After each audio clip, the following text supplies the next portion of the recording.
I love it. You guys are killing me.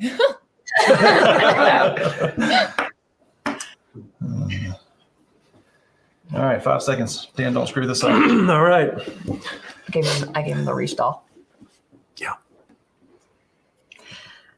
Thank you, everyone, for joining us for Building Your Personal Brand with Team to Win. My name is Ashley Jensen, and I am a Customer Success Manager here at Consensus, and I will be your moderator for today's session. DemoFest is presented by Consensus. Consensus is leading the world in a new era of demo automation. Our platform gets our buyers what they need when they need it, and it then multiplies your revenue team impact with unique insights for those buyers. As a result, you will see faster close times, larger deals, and higher close rates. You can learn more at goconsensus.com. A view and the automated micro demo at the link in the Docs tab at the right of your screen as well. We encourage you to participate in today's session. On the right of your console, you're going to see a few ways you can engage with us throughout the session. The chat function will allow you to engage with us as well as your other attendees. Throughout the session, you may see a few polls. Today in today's session, we are not using these, but we are using these all day, so keep this in mind. We encourage you to participate as your feedback is very important to us. Our speakers will be taking questions from the audience. We will be kind of popcorning some of those questions, but also having Q&A at the end. We please encourage you to ask as many questions as you have, and you can use that Q&A box on the right. If at any time you're having technical difficulties, you can head to the gear at the bottom of your screen. This will allow you to see some help documents to help you troubleshoot any common issues you may run into. And now I would like to introduce our speakers from 2Win. We have Dan Conway, CEO, Chad Wilson, VP of Operations, and Tanya Bunty, Master Coach. And with that, I will turn it over to you all. Hey, thanks, Ashley. It is good to see everybody today. You know, 2Win, we typically talk about practical tips and techniques. Some of you may know us from courses like Demo to Win or Discovery to Win or some of our other courses that are kind of tactical. This talk is going to be a little bit different. We're going to be sharing some stories from our past experience, moments that have kind of informed our approach and shaped kind of what we call our personal brand. Now, I did have some folks reach out on LinkedIn and say, hey, so what is personal brand? Are you going to be talking about building an audience on social and that sort of thing? It's like, no, that's not what this is about. Really, this talk is more about our approach. And I've got to give credit where credit is due. This is not necessarily our original thought. I got this idea from John Pilkington, JP. He's a SVP of pre-sales or sales engineering at Precisely. He invited me to do a keynote at their SKO in January on building personal brand. And it really kind of inspired this thought. So at Precisely, they'd grown through acquisition or bring kind of a global team together under centralized leadership. And JP was really inspiring them to think more about not only technical, not know-how, not only soft skills, but how does your approach to the market kind of set expectations for clients that work with you? And so we thought that would be an interesting concept to talk about as we've kind of been looking at this over the last several weeks. So that's kind of what we're going to get into today. And it's going to be more of a conversation. So would definitely encourage you, if you have questions, you got thoughts, put them in the chat. Ashley will keep an eye on that and jump in and let us know if there's other questions that we want to talk about. Right. So some of this we talked about, like clarifying values. Right. It kind of helps us to understand, like, what is it that we're really focused on, clarifying our approach and that sort of thing. Yeah. It's an interesting conversation because when you think about personal brand, it's really all about what do people expect from you. Absolutely. Right. And what type of experiences have you created over a consistent basis or inconsistently in terms of what they have seen in working with you and communicating with you. And ultimately, it's about understanding how that plays a role for your business, for your customers, and teamwork internally as well. Yeah. Okay. And for me, it is hysterical that I am even here in this session.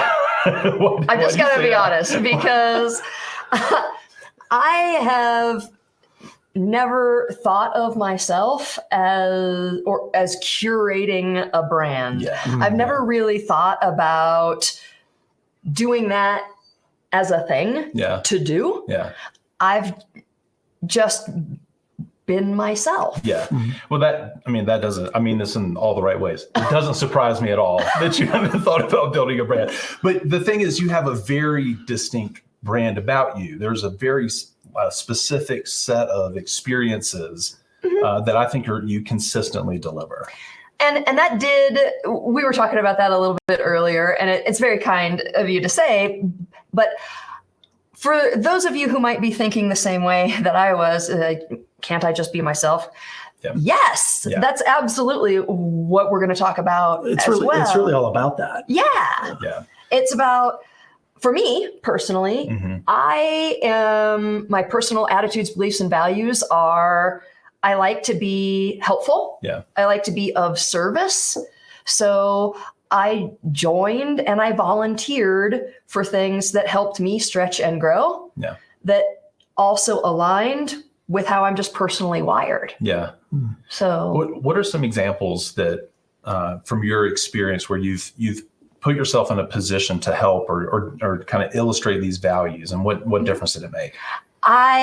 Most of my career has been based on saying, yeah, sure, I'll try that. So I joined committees. I volunteered for things that I didn't know a ton about, but I wanted to help. And then all of a sudden, now I know some things better or deeper. And that helped me get the next option and opportunity. Yeah. Yeah. So trying to share the experiences that you have or being helpful in certain circumstances without necessarily expecting something in return. Yes. It's the follow through, and just specifically, I was in a situation where someone asked me that I had previously worked with, asked me if I could help them with a training. Okay. And it wasn't a hiring thing. It was just hey, we like how you think and we liked working together. Can you come and share your thoughts with us? Yeah. So I did. I went to a lunch, I volunteered my thoughts, and then I drove home. That's all I did.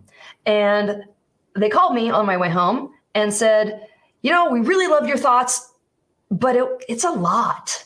And I said, yeah, it is. I said, we don't want to do it. I went, that's okay. That's not a problem. And they went, no, you're misunderstanding. We want you to do it. So I accidentally got a job on the way home just by being kind and taking a lunch. Yeah. Yeah. Well, you are somebody that I know that raises your hand, if you will, to help with things. And I think that's a pretty consistent thing. Another thing that stands out, Dan, you and I talked about this, 15 years ago. I remember us having this conversation about there's kind of a current, we didn't talk about this, but there's a current culture of kind of instant gratification. We have a lot of things at our fingertips. If I want Chipotle, I can get it in about 10 minutes right here. Right. But we were talking about kind of as leaders, right? This is part of the leadership track at DemoFest. And so it's likely we've got leaders or folks that aspire to be in leadership attending this, is that when we're looking to grow in our career, it's not been my lived experience where we see people get promoted into a position that is well outside of their capabilities. Right. That there's an opportunity, kind of like you were saying, Tanya, to demonstrate proficiency, to gain experiences that may stretch you a little bit, to understand maybe other departments that you may not have as much exposure to, and in preparation for that next thing.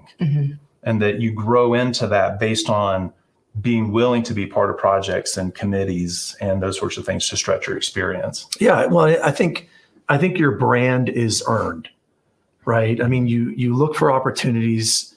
Some are presented in front of you and some you have to take the initiative on. And then I think once you jump in to participate in taking the lead on a project and different things like that, you're earning an opportunity to establish who you are. And that creates trust, that creates reputation, and it creates a consistent way that people view you also. So I think there's an external and an internal way that you can look at your personal brand. And I also think that it's something that a lot of times you don't talk about.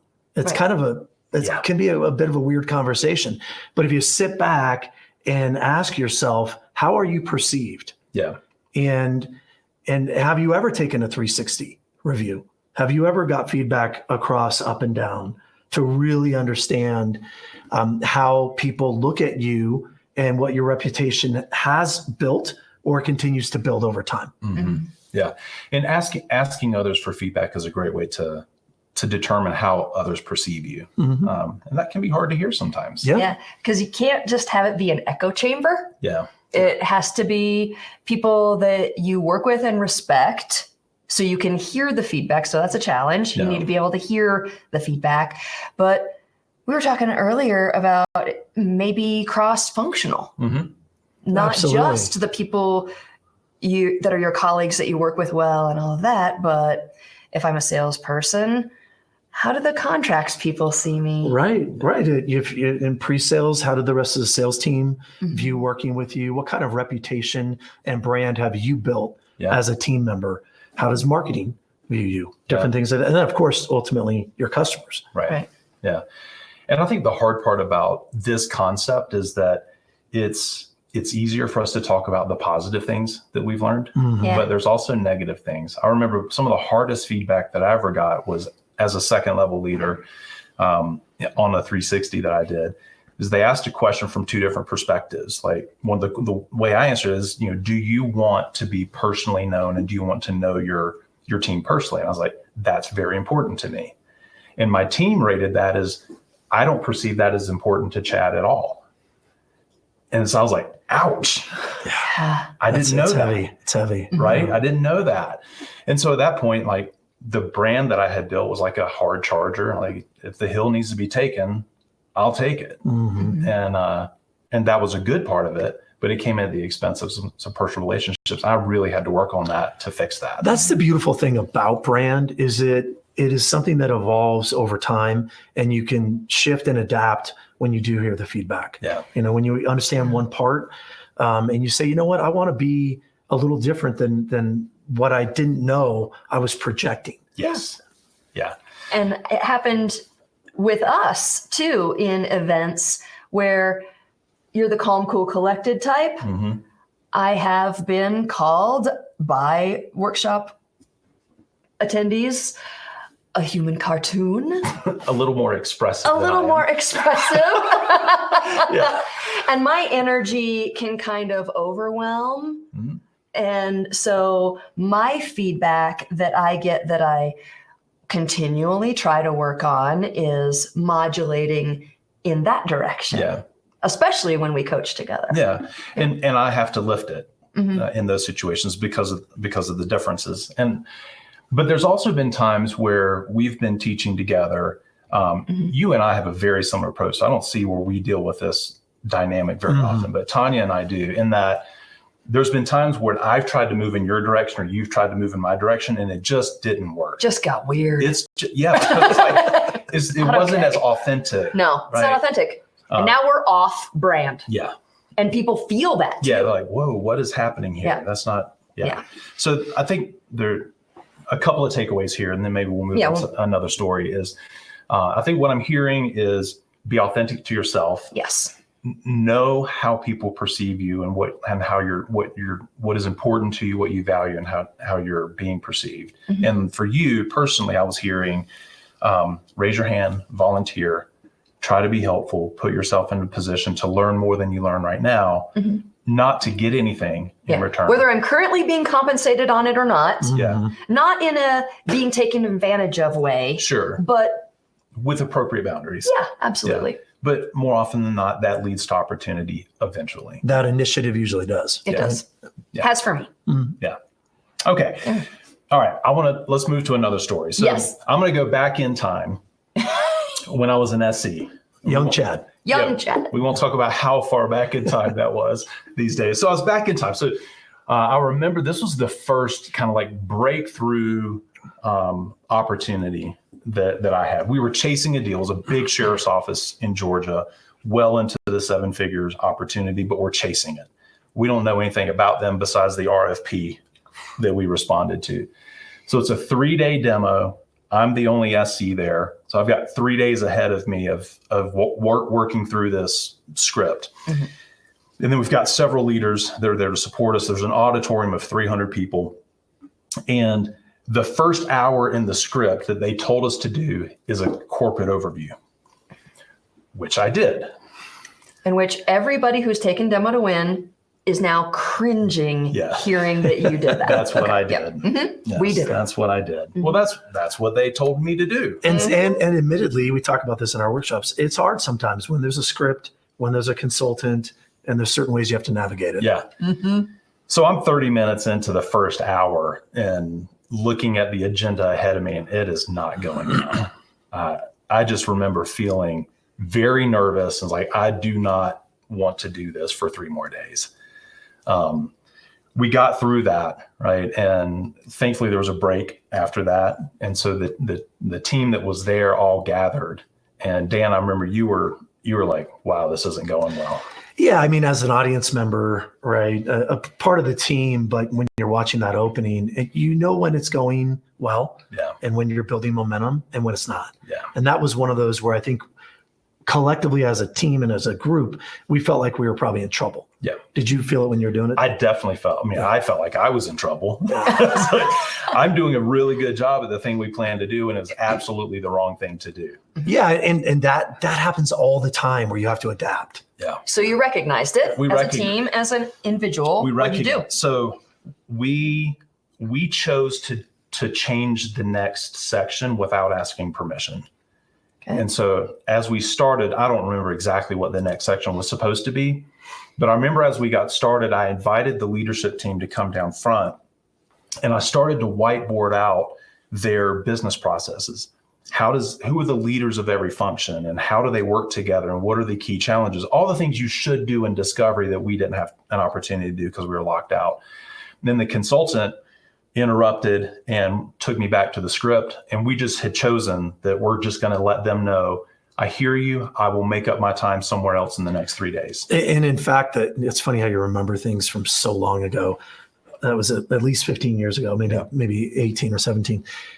The next step was a deep product dive. Yeah. And that's where we were directed to go next. So pulling back to a whiteboard session on a needs assessment with Agile Discovery is completely the opposite of what they're expecting us to do. Yeah. But we had agreed as a team that we were going to take that risk and do that because the alternative is, we think ultimately that the consultant was just wrong. Yeah. It was obviously a competitor's response, and we thought that the consultant didn't know the customer really well. You didn't have anything to lose. You were the underdog anyway. Yeah. So we'll fast forward to the end, right? We did all that work. Throughout the rest of the demo, we were very focused on doing everything we could to connect to the leaders that we talked to the people that were doing the work. All the things that we talk about as good demo hygiene, like working towards the audience and talking to them. And there's a couple of things that I noticed. One, the momentum was immediately back. There was a dramatic difference in the room when we started talking in their context and tying it to their to the way they do business. But I think the other thing that stood out to me, Dan, is from my standpoint, I was the only SE for 3 days. And so I feel like I've got this like boulder on my back that I'm carrying. And knowing that we just understood all of this new information, the team was there for me. Like when I didn't quite connect it, or I didn't say it exactly the right way from time to time, which is going to happen over 3 days. Yeah. The team was there to support me. Mm-hmm. And, you all would agree and then add to it, like the yes and contribute. And that was just really, really helpful. Well, and through that experience, what the clients saw was who we are. Mm-hmm. Who we are as a group, how we work together. They were learning our brand. They were learning our reputation. They were learning our interaction set. Yeah. And I think they saw that with different titles. Yep. And everybody part of a cohesive team. Yeah. What I like about that is everybody got to exhibit their own personal reputation, AKA brand. Yeah. Mm-hmm. And you all kind of built a bit of a pyramid of individually, you're all solid, and collectively as a team, you established a brand or a reputation. Yeah. Yeah. Now, the interesting thing is, I don't remember in the moment thinking about it this way. No. Absolutely not. Right. Like it wasn't one of those things that we're like, oh, we're going to do this and this is the outcome we're going to get. It was just kind of like, this feels like the right thing to do. We feel like we need to focus on the customer. But when we're talking about brand building and thinking about moments that we experience, they're just part of our normal day. Like you going to a breakfast or me recognizing I'm on a sinking ship in this demo and I need to change it up. Yeah. Right. Those are just normal things that happen that when you go back and look at that, it's like, okay, what is it cemented for me? There's two things that came out of that experience that looking back are very clear. Number one was you can't go wrong with an obsessive focus on client outcomes. Agreed. Yeah. And if you change the thing to be all about them and we find a way to communicate value to them in terms that are meaningful to them that they can resonate with, you can't go wrong with that. Agreed. And then the second thing is not to underestimate how carefully clients watch you and the sales team and how we interact. Absolutely. Multiple people came back afterwards once we won, and we were a little shocked. Way to bury the lead, by the way. They got the deal. Yeah. So we were happily surprised, but we did not expect to win that. It was a brand new market. It was a gigantic customer. We didn't have any references. Like we didn't expect to win it, but we were going to try to steal it. Sure. So when we won, we asked them like, why did you choose us?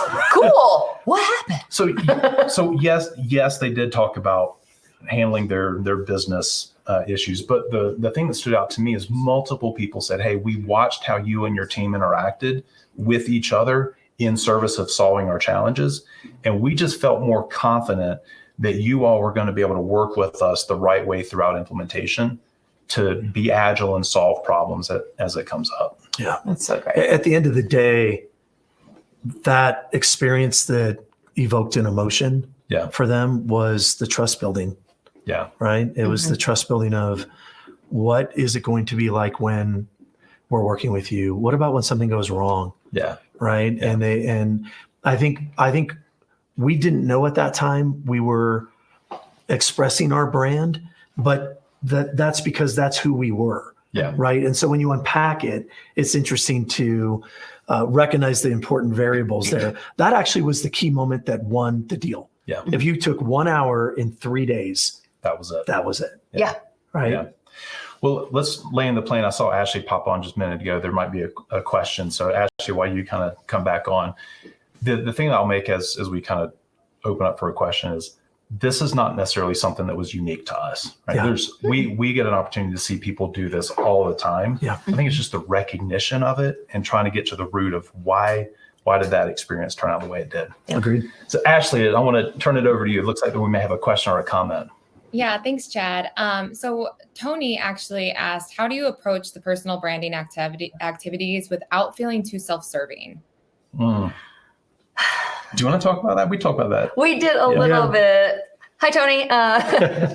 We talked about it because you specifically brought that up. I specifically brought it up because it feels icky, right? Highly technical term, feels icky or braggy.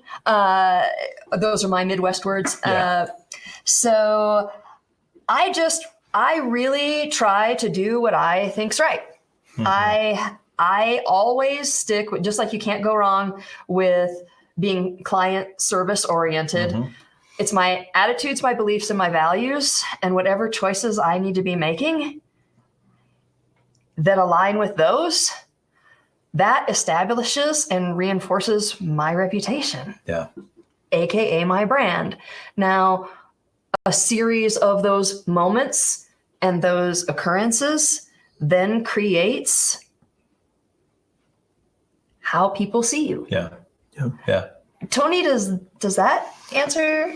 Maybe put it in the chat. Tony, I would add to that. One thing that you said is it's in service of others. I think personal brand it's kind of like motivation and persuasion. It's a bit of a dark art. There's a very fine line between doing it for all the right reasons to be helpful, persuasive versus manipulative. Right. Like the same actions could go either way. And I think this concept is kind of like that, is that if we're doing it to help ourselves or to put ourselves in a better position, I think that's the wrong motivation. That's when people notice it in a people different feel way. that. They feel it. They feel that. It's weird. It is self-serving. It starts to feel, what's it going to take to get you into this car? Right? Nobody wants that. I'll add this as well. I think ultimately where your personal brand, your reputation, and your core values line up to the organization that you work with, that you work for, right? The company that you work with, ultimately there's a culture there. And I think that culture being in alignment with your brand and your values is critical. Yeah. So they're interconnected. And so when you come in with your company name, they should already have hopefully a good impression of what you're all about, what you care about, how you work, how you treat your customers, how you work with your team members. Yeah. Right. All those things are interconnected. Yeah. And so where I'm going with that, Tony, is in a lot of ways, hopefully you don't have to say anything. It just comes out. Yeah. Yeah. I'll maybe add one last point and then maybe move on to another story. Yeah. So Tony is doing a session tomorrow at 10 Pacific, the Stoic Professional. So I would definitely highly recommend you guys go to Tony's session on this. And I got a bit of a preview on that. I think justice plays in for me on some of this. When I think about, so for me personally, I'm a strength-based leader. I'm a big fan of Clifton Strengths. I'm a fan of understanding what you're particularly good at and moving in that direction. So as we were preparing, you and I were talking about things that you're particularly good at that I'm not. And over my career, I've realized that I would rather have a partner that can do those things you're really good at those things that I'm not as good at, so that I can focus on the things that I'm really good at. Absolutely. And to me, that's like the core essence of personal brand is like understanding yourself really well. Like, what are your strengths? What are your weaknesses? Are you going to develop those weaknesses or find somebody else? Or let somebody else be good at those and work with them. And do that on purpose. Yep. And then be constantly mindful of how that's working and be open to making adjustments. To me, that's like the core essence of it. I agree. Yeah. Why don't we move it forward? Dan, we were talking about an interaction that you had with a CFO. Do you want to tell us that story, kind of what happened and what did you learn from that? Sure. So I'll skip to the end of the story. And the end of the story is, for me, this was an opportunity where I learned how to develop my brand as a leader. And I don't know that I knew that at that time by any stretch, but that's really ultimately what this was for me. I was a first-time leader, young, and I had a proposal that I was positioning for a growth idea for the business. And I reported to the CFO at that point. I had a ton of respect for her. She was extremely experienced, very knowledgeable, and she was a mentor to me. In general, when I would come to her with things, we would agree. In this case, I put a lot of time into this and went to her for pitching this proposal idea to grow the business, and I was denied. Ooh. Yeah. And how did that feel? It was painful, right? You put a lot of time as a leader into these types of things. And you thought you were right.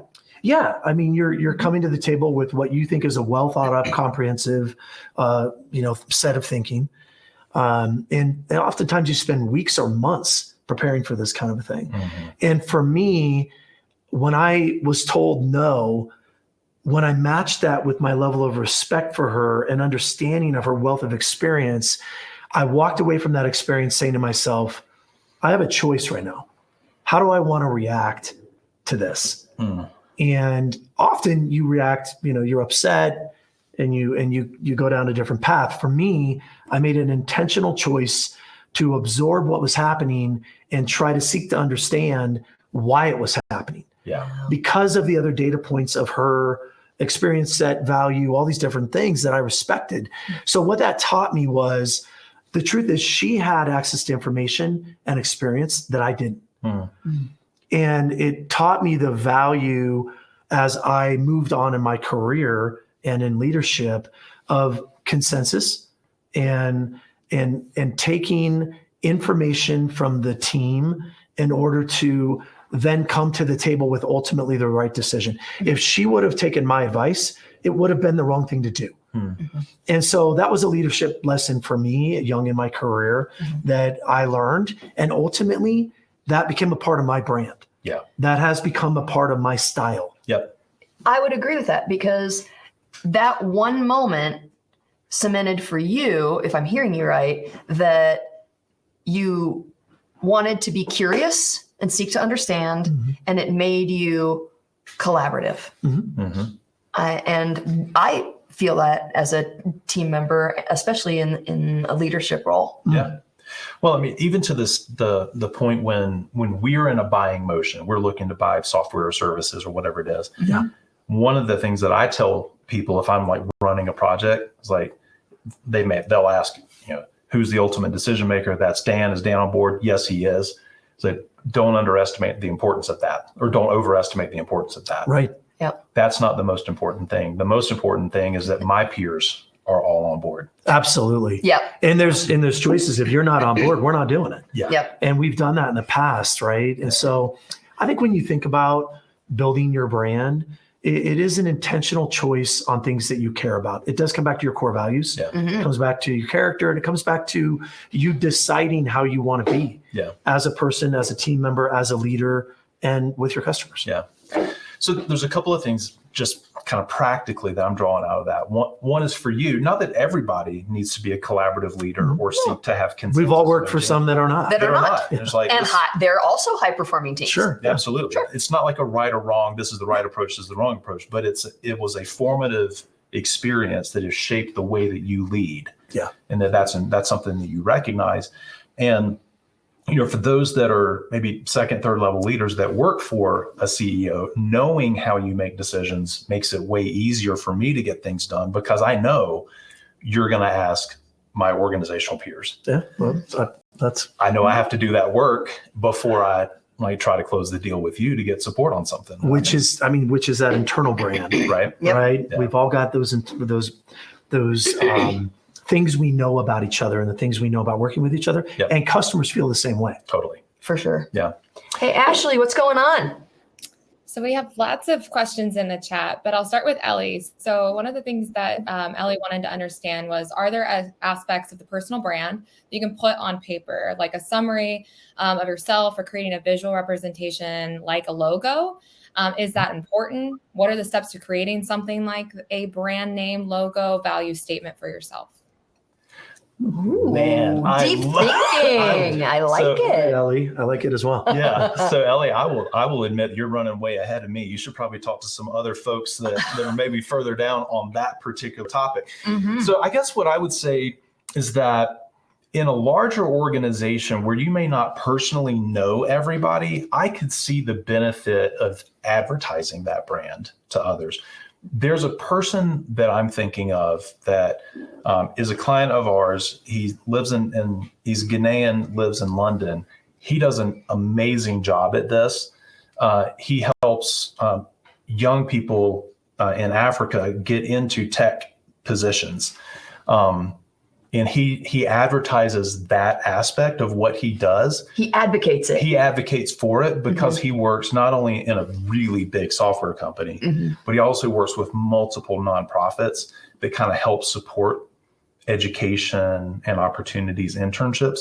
And so it's important for him to advocate for what he does in that situation. But I think the difference there is because it's such a big organization. Yeah. So, Ellie, that would be my initial response to this question, Ellie, is that in larger organizations that are big enough, you wouldn't necessarily know everybody there, not everybody, but the people in your sphere of influence. I could see some benefit of documenting that and making a thing of it. And I'll add a tactical, practical. I think it's also a good thing if you help people understand what they can expect from you. Right? I mean, it's from an expectation setting standpoint to say, you can expect to get an email back from me within an hour or within a day.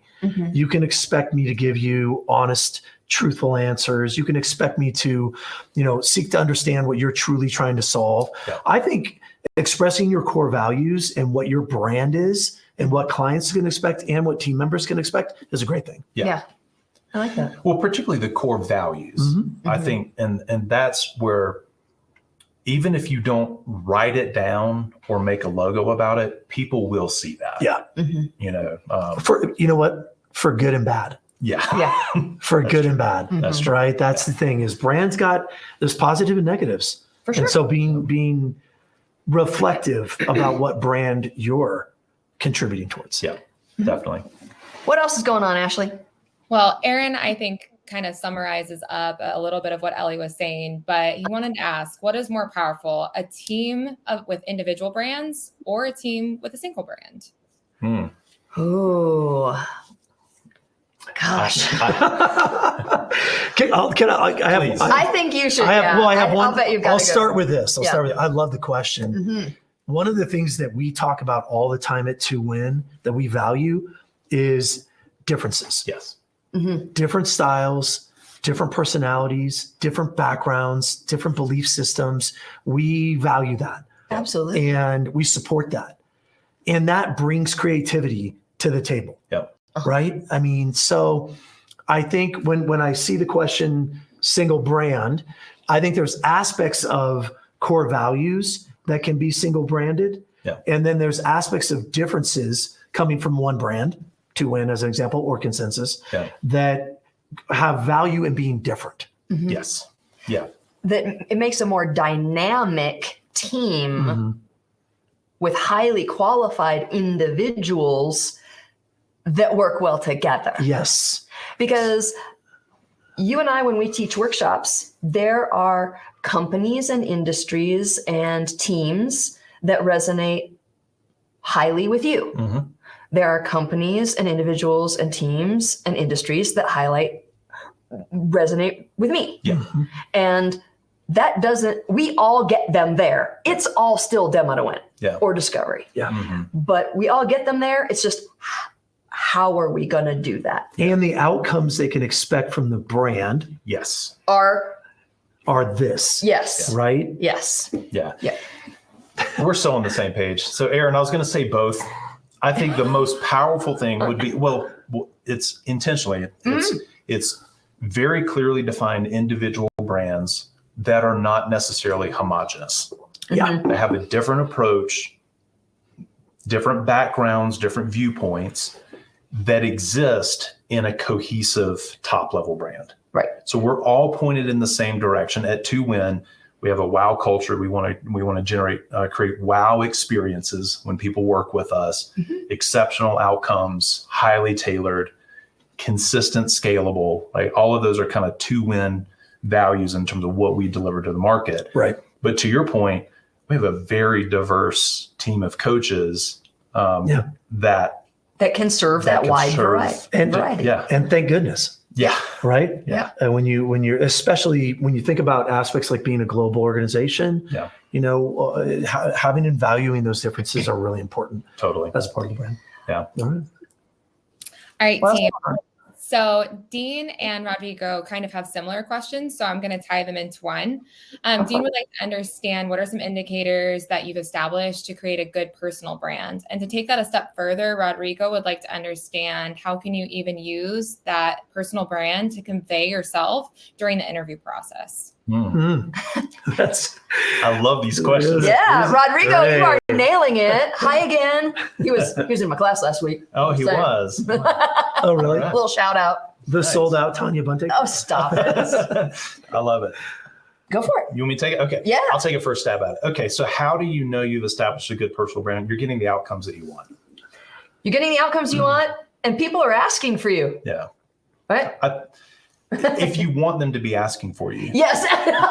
That's for real, though. Because we would want folks to ask for us because of kind of our temperament and drive, but there may be others that have developed a brand of helpfulness behind the scenes that don't want to be in the spotlight, don't want they want to be the assist. That's also a very effective, recognizable brand that is very valid. Nice level up. I like that insight. Yeah. So I would say you're getting the outcomes that you're trying to get.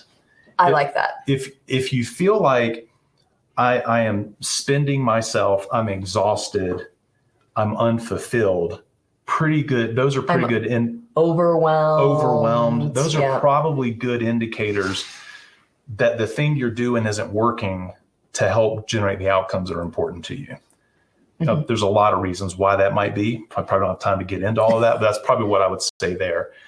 To Rodrigo's question, in terms of the interview process, there's a lot of different ways to do this. I've got a kind of a formula that I use more from the interviewer perspective. So I look for 4 C's. And I found that this has been a really effective, concise way to communicate that. So the first is character. What can I say about who I am, what I stand for, what's important to me? I want to convey that I'm a person that is trustworthy, that's going to do what I say I'm going to do. Culture. I may not be the same, but I'm going to be able to contribute to this culture and the things that are important to you and the way you do things. Competency. These are my experiences. This is what I bring to the table. This is what I've learned, both successes and setbacks, and how I've learned from that. And then the third is capacity.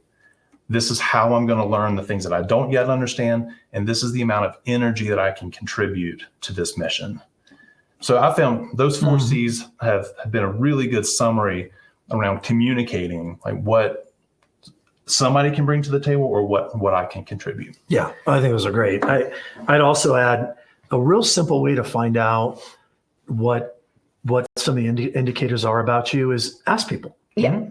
You know, it's as simple as literally you asking a peer, asking your manager, asking people that report to you. Ask them. Ask them, what do you think, what would you share with me about what you see in terms of your experience set with me? Yeah. What does that look like for you?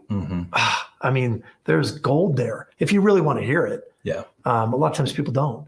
But I think that's a great first step is ask questions, seek to understand. And then the other word I'd use is when I think about when I think about brand and I think about indicators, I think about consistency. I think about what do people see with you over time? Yeah. And ultimately, we know what we're like to work with, to work for, to operate together, and our customers do too. Yeah. So what does that look like over the long term for you, good and bad? Yeah. Yeah. And while we want to, and I'll maybe land the plane and pass it back to Ashley. Sure. While we would, I don't know, maybe I shouldn't say we. While I would like to think, maybe you resonate with this as well. I would like to say that the brand I've developed resonates with a lot of people. The company that you work for, you have a market fit that has a big addressable market. Also recognizing that there are going to be some that maybe aren't a great fit. And to know that and say, okay, I'm okay with that because of these things that we've prioritized. And I recognize that that's going to mean that this might not be a great fit, but I can still serve that by knowing who might be. I love that. And that's something we talk about internally. We talk about that brand that we each have, customer interactions, different situations like that. And if you're able to be vulnerable and trust each other, and it's that kind of a culture, that's where you win. Yeah. Yeah. Ashley. Chad, I think you kind of just were leaning right into where some people were asking questions because Teresa wanted to understand how do you maintain a personal brand that can be relevant and influential for 10 plus years. To kind of add to that, though, Ron also wanted to understand some of the differences between that internal brand versus external. So I'm sure that both of those could tie well together. Ron must be peeking at my notes. That's next on the list. Did Ron get a copy of our I don't think so. Yeah. So I'll start on Teresa. I've got a thought on this. Teresa, how can you maintain a personal brand that will be relevant and influential 10 years from now? Oh man. So I misread it the first time. So I might have overestimated what I had to say. Well, I was going to say, Teresa, and now I'll kind of come back to the relevant and influential. What I've experienced is to develop a brand that is authentic to me, that is tied to my core values. I know that I'm not going to be everything for all people, but I can be me, and that doesn't exhaust me. So there's energy, there's a deep reserve of energy and passion if I'm working out of that area of strength in a way that is authentic to me. And I'll say, if you had asked me 10 years ago, if you asked me yesterday, you're on this brand thing, and I would laugh, like I said earlier. But if you asked me 10 years ago what it is, and a lot of us knew each other 10 years ago, and today, I couldn't have planned for my current brand today, 10 years ago, honestly, Teresa, because I just made the best choices every day that now have cultivated and resulted in where I am now. Yeah. I agree with you. You leaned into what's natural for you. Yeah. That's what you did as you're building your brand. I say this phrase a lot, and it's stacking good decisions on good decisions. Right. And stacking bad decisions on bad decisions. Yeah. And so, Teresa, when I think about how to build a brand over 10 years plus, I mean, a lot of people's careers, especially in the leadership group here, are 20, 30, 40 years. Yeah. And that, to me, is being thoughtful about stacking good decisions on good decisions, building your brand. Yeah. And sometimes doing that is really hard. It's hard. You have to take painful moments. You have to take hard feedback. I'm thinking about that personally, not the other way around. Yeah. Right. And it's, do you have a willingness to grow? And are you interested in being the best version of yourself? Because that feedback is the gift. Yeah. The gift of feedback given with an open hand. We decide what to take and what to just leave and let go of. And if you're willing to take it, those are those meaningful moments that help you grow. And I think that addresses the relevance part of the question. Yes. Like, how do you build a brand that's going to be relevant in 10 years? I don't know anybody, to your point, that can say with confidence, the thing I'm doing right now is going to be relevant 10 years from now. But if you're working out of your strengths, you're working out of in an area that fulfills you personally, you're taking feedback and adapting regularly, and you understand the difference between current and trendy. Yeah. I can put my energy in things that are current, but if they're trendy and they don't resonate with me, maybe I'm not going to put a lot of energy into that. And I'm taking feedback to make sure I made that choice correctly. I think that's how we make those adjustments to try to stay relevant. Yeah. Excellent. Was it Dean that had internal? Or Ron Whitson had internal. What's the difference between your internal brand and your external brand? Yeah. Yep. So I'll start with one feeling about that, Ron, is I don't know that there is a distinct difference between an external and an internal brand. The reality is, I think it's your core values that are building that reputation for the people that you work with internally and the people that you work with externally. I think that's the beauty of it, is it's organic. And being honest about the fact that this isn't something that we don't sit back and talk about, hey, what is our brand? Very often. Right. You are really trying to attract, back to another question that someone else had earlier about the interview process, and also is, I think it is a matter of aligning your core values, your reputation, what's important to you, your brand, with the right organization. Yes. Right. And you get a feeling on that as you start interviewing and you start seeing what questions they're asking you. And they start asking you questions like, what can I expect from you, Tanya? If you're working here, what can I expect that to look like as a team member? Right. Different things like that. Yeah. I think it's a really good point. I mean, in an ideal situation, they're not different. I do believe that they're perceived differently internally and externally. We talked a little bit about your workshops selling out because you have repeat people that come. It is kind of fun, and it's a compliment. And because of the diversity, if we have a workshop and they resonate with a particular facilitator style, mine or others, then when they get to sign up for other things, they probably gravitate towards the thing that they were comfortable with. And in external cases, if they are comfortable with this particular style of yours, they're probably going to choose you, your solution, your team, because they resonated with that.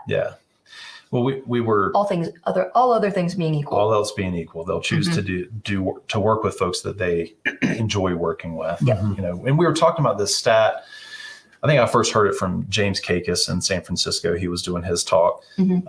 88, according to Salesforce, 88% of buyers buy from people that they enjoy doing business with. I'm paraphrasing. And we were hypothesizing that that's probably not only true of buyers, it's probably true of colleagues. Yeah. They want to work with people that are easy to work with, get good results, they enjoy working with. And I think that's a pretty common thing. Sure. It's the human experience that we see. The one thing I will say, without getting into a whole lot of details, I want to see maybe one more question before we wrap up. Is internal and external brand can sometimes be in conflict. Here, I can think of an example. I can even feel myself getting a little bit tense about it. A little bit tense about it. Yep. It's still a little fresh. So one thing that you all know is important to me, not exclusively to me, but it is important to me, is character. Yes. I do what I say I'm going to do. I try to be honest and truthful in everything. I try to do the right thing. Yep. If I make a mistake, I own it, but I'm not going to lie. I'm not going to be untruthful. And we got into a client situation where my character was called into question. Yeah. And this leader on a call with multiple executives basically called me a liar and said that I fabricated emails and stuff like that. Well, we tried to work through it. We gave it a day to let the energy come down, came back, and they remained committed to this. And I said, we're not going to do business. That's not who we are. We're not going to do business with somebody that's going to call our character into question. And so we left. You all supported that, right? And it was a big deal. But the 2Win leadership team, I agree with you. That's not who we are. And that's a potential conflict. Yeah. If you're an organization that's going to say, you're going to have to take that one on the chin and let them call you a liar. Yeah. We're going to go get that business. I mean, that could be a massive conflict. Right. That could be your other moment that we've Right. been talking about. Those moments that help you decide, am I a fit? Am I going to stay? Am I going to do that? Yeah. Maybe. Not everybody's a people pleaser. Not everybody cares about that. That's not their primary directional. Yeah. But it could go the other way. But it could go the other way. Given we're on a leadership track here at DemoFest, for the audience, it's interesting. Again, not something we saw at that moment, but something we knew what we were doing in terms of how we want to operate as a group. Yeah. We built and invested and stacked a good decision on a good decision as a leadership team. Yeah. That strengthened our brand, Yep. our continued confidence to work together, to trust each other, Yeah. right? All those things. Yeah. Because that's how a leadership team can fall apart too. Oh yeah, absolutely. Yeah. Right from the center. Yeah.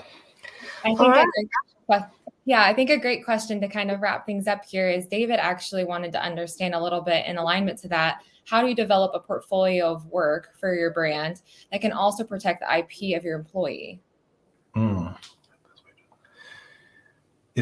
wonder if David, if you could clarify, develop a portfolio of your work, like external to the company or internal to the company? Yeah, the protect IP, a little more information maybe around that. Yeah. How about this? Why don't we can take that offline for it? Yeah. Let's follow up. I'll maybe assume internally. How about that? Okay. He says either is fine. Either is fine. Okay. Yeah. Thanks. Yeah. I'm not so sure about developing an external brand outside of your company, unless you're towards your clients, which I would consider kind of inside of your company. I may want to ask some questions about that because I feel like there's some nuances in that. I don't want to be misunderstood in the last couple of minutes that we have. But happy to follow up. Yeah, David. David, let's follow up on that because I think there's some nuance there I think is important. We can follow up. Okay. So Owen did ask, if someone has a poor internal brand, do you think it's possible to repair that without appearing inauthentic? 100%. Yeah. We do it every day. Every choice moves us further toward or away from where you want to be. Yeah. Yeah. I'll share personally. When I was, I'm a recovering type A, but my team's laughing. He was like, I'm not so sure you're recovered from that. It's a journey. But I definitely remember early in my career, I said earlier, if that hill needs to be taken, I will take that hill. Like, some people aren't going to make it, but that's okay. We're going to take that hill. I mean, That's intense. I was absolutely driven. And if somebody was in my way, I'd knock them over to get what I wanted. Yeah. I mean, and that had a really strong brand in some circles, and it had a very negative brand in others. And it took me a few years and some serious conversations with people that really, I would say, loved me enough to talk to me about this, for me to recognize how I was hurting people in service of the thing I was going after. Yeah. And that while the business results were great, Your personal. there was a wake of people that I hurt behind me through that. Yeah. And the only way to resolve that was to authentically recognize what I did and one-on-one restore those relationships so far as it had to do with me. Yeah. Actually address it. Yeah. And I can say, working with you for 20 years now, there's no question you made a choice to want to invest in that, and completely have shifted and stacked great decision on great decision year after year. Yeah. So great question. I appreciate that. Thank you for that. Well, we are right at time. We've got like 4 minutes left. There's a couple of things I wanted to offer just in closing, and then Ashley, I'll turn it over to you. So a couple of things. One is, I made mention that I talked to Tony. There's a couple of sessions that are kind of personal brand adjacent that the team and I had reached out to talk to. I wanted to just call out a couple of sessions that we've got a bit of a preview to. They're just bangers that I would encourage you to check out. Owen Kavanaugh is talking about embracing competition tomorrow at 8 Pacific. Awesome discussion that he's going to have. Mark McKinley is talking about mastering buyer enablement tomorrow at 9. Would also highly recommend that. I already called out Tony Francetic, the Stoic Professional, tomorrow at 10 is a banger. And then Julie Hansen has some awesome tips. We had a great conversation about Lights Camera Prospect. That's tomorrow at noon Pacific. So I just wanted to call a couple of those out. We've talked about some elements around branding that they're going to get deeper into. And so if this is a topic that's of interest to you, I'd recommend those 4 sessions just to get a little bit deeper dive. And then in closing, we do have a virtual booth. If you're interested in what 2Win does and how we might be able to help you, would highly encourage you to stop by the booth. If there's anything we can do to support you in any way, let us know. I would love to get to know you a little bit better and support you in any way that we can. Thanks for coming to the session. And Ashley, we'll turn it back over to you. Thank you so much, team. I really appreciate it. Absolutely. Right. Thank you, everyone, for joining today. I just have some final notes that we just wanted to share with you on DemoFest. We're really excited for DemoFest that will be coming, DemoFest X. We had a great time in San Francisco back in February, and we are going to be in London and New York later again this year. So you can register for these events either at demofest.com, or you can hit the link in the Docs tab on the right of your screen. So check that out if you're interested. We'd love to have you. We'd also encourage you to stop by our expo to visit any premier partners of DemoFest. Remember, there's no transfer of money here that has been involved in this event. So all of your partners have gone above and beyond to contribute to making this event a success for all of you included. And again, thank you all so much for joining us for the session. We are very thankful for your valuable insight. We did have a couple of questions that we will ensure to get some follow-ups to be able to prosper that knowledge. But the screen that you are seeing now is just letting you know what upcoming sessions, just so you know, based on this, it's going to automatically pop you into the next session. If you'd like to switch those tracks of those sessions, you can do that by toggling in the agenda tab at the top left of your screen, and we will see you soon on the next session. But thank you again, all.